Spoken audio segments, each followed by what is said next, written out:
Hello, नमस्कार. श्री स्वामी समर्थ सर्वांना. तर स्वागत आहे तुमचं माझ्या आजच्या नवीन ब्लॉगमध्ये. शुभ सकाळ सर्वांना. गुलाबाच्या झाडाला अशी छानपैकी गुलाब आली होती आणि सोनचाफ्याचं झाड पण आहे, त्याला पण चाफा आज बऱ्याच दिवसांनी म्हणजे वर्षभराने लागला होता आज चाफा. आज गुरुवार पण होता, तर चला म्हटलं स्वामींना अर्पण करायला भेटला चाफ्याचं फूल.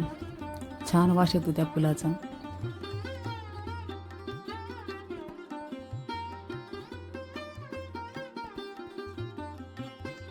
शनिवारी 25 तारीखला देवशयनी एकादशी आहे. आषाढी एकादशी किंवा कार्तिक एकादशी या दोन एकादशीपैकी कुठली जरी एकादशी आपण केली ना, तर संपूर्ण एकादशी केल्याचं पुण्य आपल्याला मिळतं. चातुर्मास म्हणजे 4 महिने हा काळ आषाढ महिन्यातील देवशयनी एकादशीपासून सुरू होऊन कार्तिक महिन्यातील प्रबोधिनी एकादशीपर्यंत असतो. या 4 महिन्यात श्रावण, भाद्रपद, आश्विन आणि कार्तिक हे महिने येतात. हिंदू धर्मात या 4 महिन्यांचे खूप मोठे आध्यात्मिक महत्त्व आहे.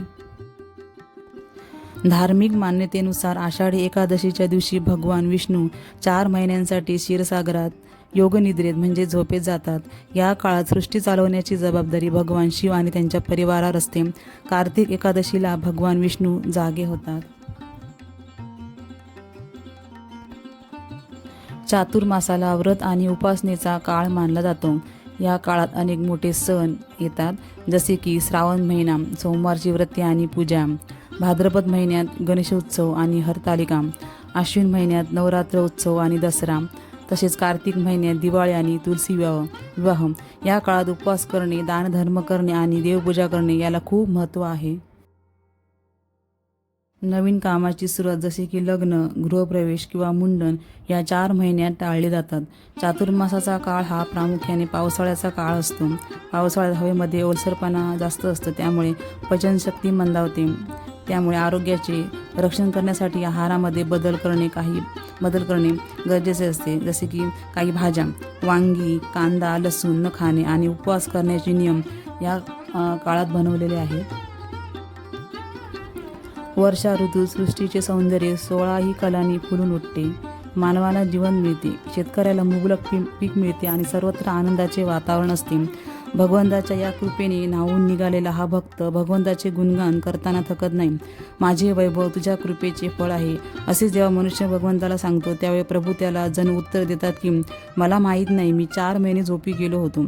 हे सर्व वैभव व समृद्धी तुझ्या कामाचे व परिश्रमाचे व पुरुषार्थाचे फळ आहे. काम करताना सतत जागरूक राहणे, फळ देते वेळी झोपी गेल्याचा बहाणा करणे यापेक्षा हृदयाची महान विशालता कोणती असू शकेल. एकादशीच्या दिवशी उपवास करायचा असतो. आपण उपवासाच्या दिवशी उपवासाचे भरपूर पदार्थ खातो. त्यावरून आपल्याकडे एक म्हण तयार झाली आहे, एकादशी दुप्पट खाशी. या दिवशी तुम्ही विठ्ठलाच्या मूर्तीला अभिषेक करू शकता. विठ्ठलाची मूर्ती नसल्यास भगवान विष्णूंच्या फोटोची पूजा अर्चा करू शकता. नाहीतर मग बालकृष्णाची मूर्ती असल्यास तिचा अभिषेक करून पूजा करू शकता. या दिवशी तुळशीला पाणी घालायचे नसते. तुळशीची पाने पण तोडायची नसतात. या दिवशी तुम्ही संक्षिप्त भागवताचे पारायण केल्यास खूप चांगलं आहे. प्रत्येकालाच पंढरीची वारी करणे शक्य नसते, त्यामुळे तुम्ही घरात राहून विठ्ठलाचं नामस्मरण करू शकता किंवा भगवान विष्णूंची सेवा करू शकता.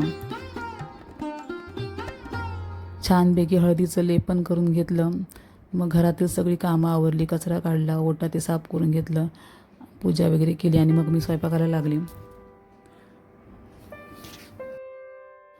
चपाती बनवली होती आणि मुगाची आमटी बनवली होती. जास्त बाकी काही नाही बनवलं आज मी. व्हिडिओ आवडल्यास लाईक, शेअर, सबस्क्राईब करा. श्री स्वामी समर्थ सर्वांना.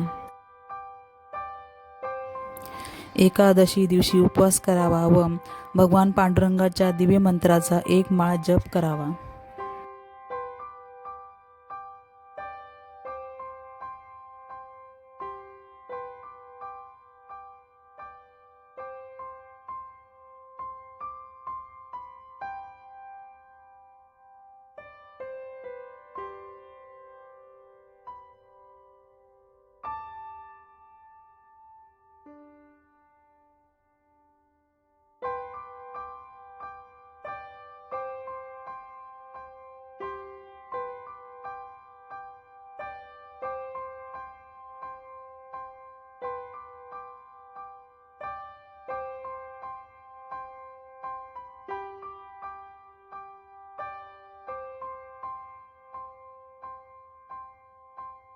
रोजचेच बेसिक मसाले टाकून मी मुगाची आमटी बनवली होती आणि चपाती केली होती. माझे व्हिडिओ जर तुम्हाला आवडत असतील तर कमेंट करून नक्की सांगा. श्री स्वामी समर्थ सर्वांना.